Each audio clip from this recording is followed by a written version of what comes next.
Hello everyone, my name is Wasim. I am working as a vocational trainer under ITRC Technologies at Government High School पठानातीर। So guys, आज के video में मैं आपको Microsoft Excel के बारे में बताऊंगा। तो इस वीडियो में हम माइक्रोसॉफ्ट एक्सेल का यूजर इंटरफेस समझेंगे।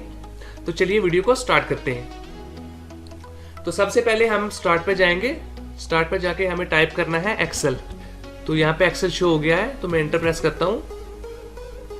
तो हमारा जो माइक्रोसॉफ्ट एक्सेल है वो ओपन हो गया है। तो यहाँ से मैं एक ब्लैंक वर्कबुक को सिलेक्ट करता हूँ। तो this is the user interface of Microsoft Excel. सबसे पहले हम इसके टूल्स के बारे में पढ़ेंगे। तो इसके टूल्स सीखेंगे, कौन कौन से टूल्स होते हैं, कौन सा टूल किस काम आता है। तो जो भी इसका यूजर इंटरफेस है पहले हम इसको समझेंगे, उसके बाद हम काम पे जंप करेंगे। तो गाइज आप देख सकते हैं जो सबसे टॉप पे है, जहाँ पे ये लिखा हुआ है बुक 1, ठीक है। तो इस चीज को बोलते हैं टाइटल बार, ठीक है। यहाँ पे जो भी हमारा डॉक्यूमेंट का नाम होगा वो नाम यहाँ पे शो होता है। तो अभी के लिए जो ये फाइल है इसको मैंने कोई नाम नहीं दिया है, इसलिए ये बाय डिफॉल्ट बुक 1 आ रहा है। तो पहले मैं इसको सेव कर लेता हूँ। तो सेव करने के लिए मैं यहाँ पे सेव बटन पे जाऊँगा। तो अब यहाँ पे मैं इसको सेव एज करता हूँ, ठीक है। सेव एज में करूँगा और इसको लोकेशन दे देता हूँ। तो लोकेशन में रखता हूँ, इसको डेस्कटॉप लोकेशन रख देता हूँ इसकी, ठीक है। और यहाँ पे मैं नाम दे देता हूँ स्टूडेंट डिटेल्स। ये मैंने नाम रख दिया अपनी फाइल का और मैंने सेव पे क्लिक किया है, ठीक है। अब आप देख सकते हैं यहाँ पे जहाँ पे बुक 1 लिखा हुआ था वहाँ पे अब स्टूडेंट डिटेल आ गया, ठीक है। तो जो सबसे टॉप पे होता है इसको हम टाइटल बार बोलते हैं। यहाँ पे हमारे डॉक्यूमेंट का नाम शो होता है।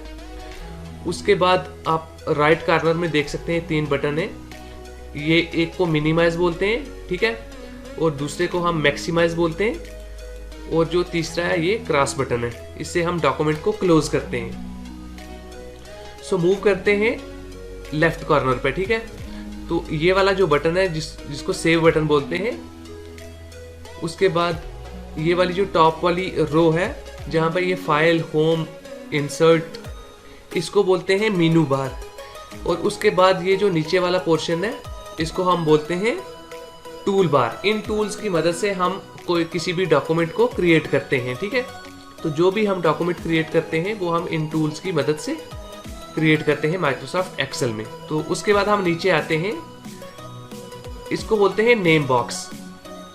जो भी हमारा एक्टिव सेल होगा या जिस सेल में जो भी हमारा एक्टिव सेल होगा, जैसे ये वाला C4 हमारा एक्टिव सेल है, तो आप नेम बॉक्स में देख सकते हैं C4 आ गया। अब मैं किसी और सेल को सिलेक्ट करूंगा, मान लो मैं A6 को सिलेक्ट करता हूं, तो आप देख सकते हैं नेम बॉक्स में A6 आ गया है, ठीक है। उसके बाद इसको बोलते हैं इंसर्ट फंक्शन। तो नेक्स्ट हमारे पास आ गया फार्मूला बार, ठीक है। फार्मूला बार के अंदर हम जो हमारी मैथमेटिकल कैलकुलेशंस होती है उसको हम सॉल्व करते हैं फार्मूला लगा के यहाँ पे, ठीक है। उसके बाद यहाँ पे हम फंक्शन लगाते हैं, इसका नाम है इंसर्ट फंक्शन। तो उसके बाद हम जंप करते हैं वर्किंग एरिया पे। तो इस चीज को बोलते हैं वर्किंग एरिया। तो यहाँ पे ये जो वर्किंग एरिया है ये एक्चुअल में ये कॉम्बिनेशंस है रोज एंड कॉलम्स का। तो जो ये हॉरिजॉन्टल फॉर्म में है, जो अभी मैंने हाईलाइट की है, इसको बोलते हैं रोज, और जो ये वर्टिकल है इनको बोलते हैं कॉलम्स। तो जो भी हमारा वर्क एरिया है जिसको हम स्प्रेडशीट बोलते हैं, ये एक्चुअल में ये कॉम्बिनेशन होता है रोज का और कॉलम्स का।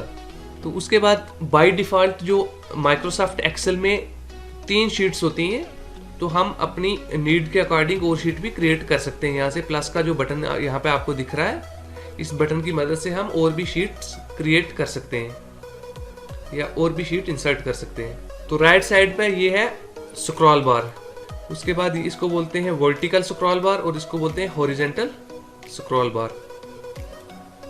उसके बाद यहाँ पे आपको राइट साइड लास्ट कॉर्नर में आपको जूम का बटन मिल जाएगा। आप जूम इन और जूम आउट भी कर सकते हैं। जितना आपको जूम इन चाहिए, जूम आउट चाहिए, आप अकॉर्डिंग एडजस्ट कर सकते हैं। तो चलिए स्टार्ट करते हैं एक्चुअल वर्क। तो सबसे पहले मान लेते हैं कि मुझे कुछ स्टूडेंट्स की डिटेल को सेव करना है। तो सबसे पहले मैं सेल को सिलेक्ट करता हूँ। सेल को सिलेक्ट करने के बाद मैं नाम लिखता हूँ। तो मान लो स्टूडेंट नेम, ठीक है। स्टूडेंट नेम के बाद टैब का बटन में प्रेस करूंगा, टैब की को, तो ये मुझे नेक्स्ट सेल में लेके जाएगा। तो पहले मैं इसकी विड्थ को थोड़ा इंक्रीज कर देता हूँ। तो नेक्स्ट है मेरे पास student roll number. Student roll number के बाद है मेरे पास क्लास। क्लास के बाद है मेरे पास ईमेल,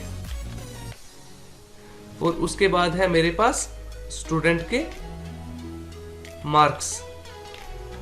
तो सबसे पहले मैं फर्स्ट वाले स्टूडेंट का नाम एंटर करवाता हूं। मान लो फर्स्ट स्टूडेंट का नाम है ओवैस चौधरी, ठीक है। और दूसरे स्टूडेंट का नाम है रिफत बुखारी, और थर्ड स्टूडेंट का नाम है मुसर्रत नाज, और फोर्थ स्टूडेंट का नाम है मुसर्रत नाज, और फिफ्थ स्टूडेंट का नाम है सीमा। तो उसके बाद मैं रोल नंबर यहाँ पे एंटर करवाता हूँ। तो रोल नंबर 1, उसके बाद क्लास है सबकी 10th। उसके बाद मैं ईमेल एंटर करवाता हूँ। ओवैस की ईमेल है, उसके बाद रिफत की ईमेल है, उसके बाद मुसर्रत की ईमेल है,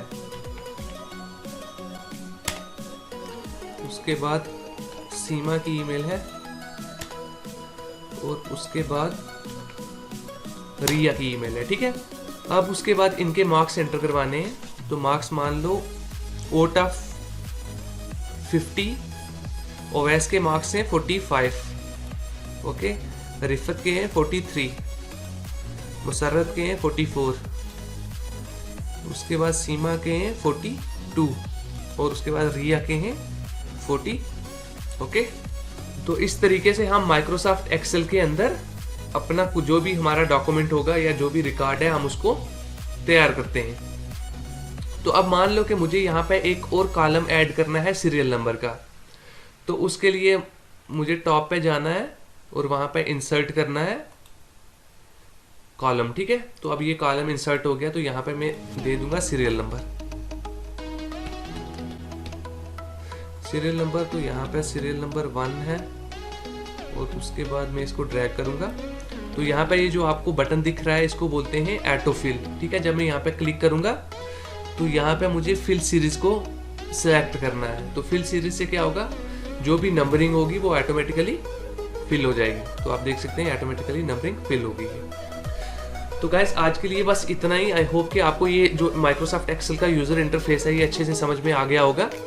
अगर आपको कोई क्यूरी है तो आप मुझे कमेंट सेक्शन में पूछ सकते हैं, या आपको कुछ समझ में नहीं आया तो आप मुझे कमेंट करके बता सकते हैं। तो बाकी हम अपने आने वाले नेक्स्ट वीडियोस में हम इसको अच्छे से कवर करेंगे। तो गाइज आज के लिए बस इतना ही। Thanks for watching. Please like, comment, share and subscribe my YouTube channel for more updates.